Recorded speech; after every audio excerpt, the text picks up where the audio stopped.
Hey, this is John Sonmez from simpleprogrammer.com.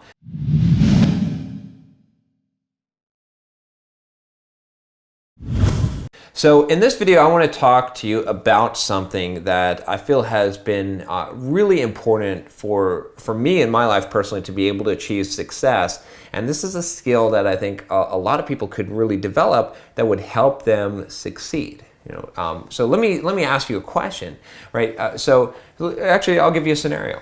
So let's say that you wanted to meet someone who was somewhat famous in the industry, and get them to do some kind of favor for you, maybe to just chat with you for 30 minutes on Skype or something like that, right? How many times would you ask them, having them either say no or they ignore you before you would give up?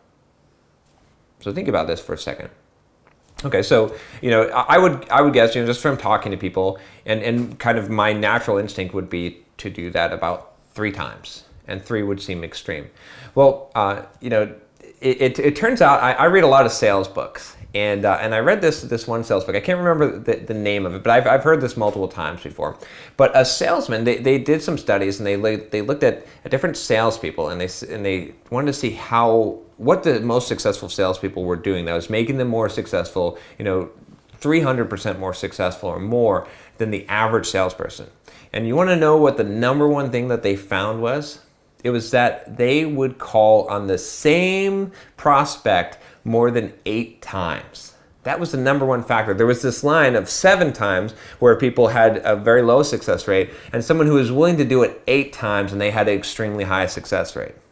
And so, I've sort of adopted this. If you've ever been on the other end of me trying to get your attention, you've probably noticed that I will not stop until you either tell me to go away or you do what I want. And this is, and I'm not saying to do this in a bad way, but this is the power of persistence. And that's really, what I want to talk to you about today is the power of persistence.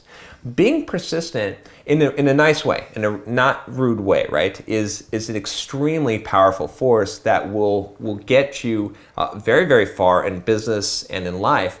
And a lot of people really lack this persistence. They're going to give up after the first or second try. If you've ever seen the movie Fight Club or read the book, do you remember that scene where the recruit would stand on the porch, right, and it's raining, and what's his name? The main character comes in. I guess is it Edward Norton's character? I guess is not the one, but anyway, Brad Pitt's character comes up and he says to him, "You're too fat."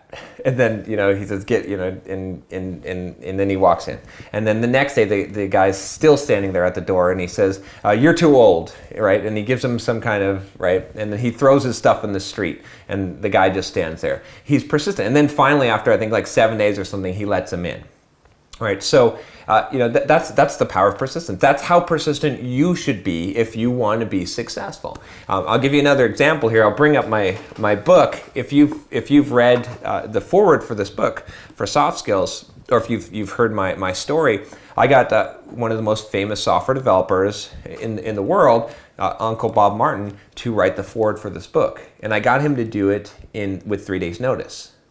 And you can see I won't give the whole story here, but I'll give you kind of a short summary of it. Basically, my publisher had said, you've got a week to ship this book, and we've got to get the front matter. And I said, well, I don't have a forward. They said, well, you're going to have to ship without a forward. So I said, no, I'm going to try. And I actually got Uncle Bob Martin to write the forward, and another famous software developer, Scott Hanselman. The Bob Martin story is a little bit more interesting. That's why I tell it. Scott Hanselman is a great guy, by the way. Don't mean to knock him. He also did the forward in short notice, but it wasn't as much of a, I think me and him are better friends, so it was a little bit easier to convince him to do it. But with Bob Martin, what I ended up doing is I ended up emailing him multiple times. I actually overnighted him from Harry and David's a gift basket with pears in it, and the note that said, I understand that this is crazy, that I'm a jerk for asking this, but if there's any way that you could write the forward for my book, by the way, it's due by Monday, but he ended up eventually coming through for me because I was extremely persistent. And what he ended up writing in the foreword was the story. His whole foreword was the story of how my persistence won the day, and how he eventually did it because I was so persistent, and because I was persistent in a polite way. I figured out what would convince him and what would help my cause to make it as easy as possible for him to do that, and then he eventually did it. So, you know, I mean, it's not going to work all the time, right? Especially if you just have 3 days. But that's an example. I mean, I think most people would have expected that there was no way that I was going to get him to write a foreword for my book in 3 days. And you know, a lot of times in life you might think that that's the case, but I've had, you know, a lot of interesting phone calls with multimillionaires and billionaires who you wouldn't expect would have given me the time of day. But, you know, I've got in my email, I've got a little program. I was using Boomerang, but there's other programs like this that allow you to make a message come back.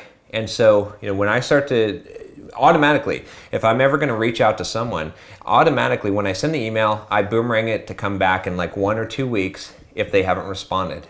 And then I send it again, and I send it again, and I send it again. Different variations of the email asking the same thing. And eventually, most of the time, I'm probably batting about 95% on this. Most of the time, someone will get back to me. Sometimes they'll say, I just don't have the time. And that doesn't mean that I give up, actually. I say, when do you have the time? And I follow up 6 months later.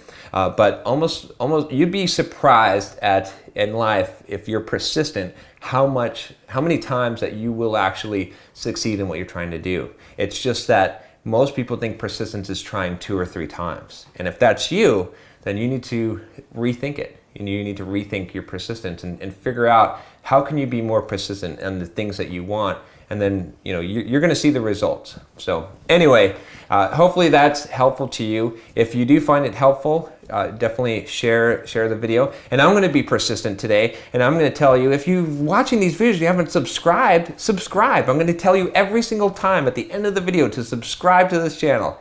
All right, take care.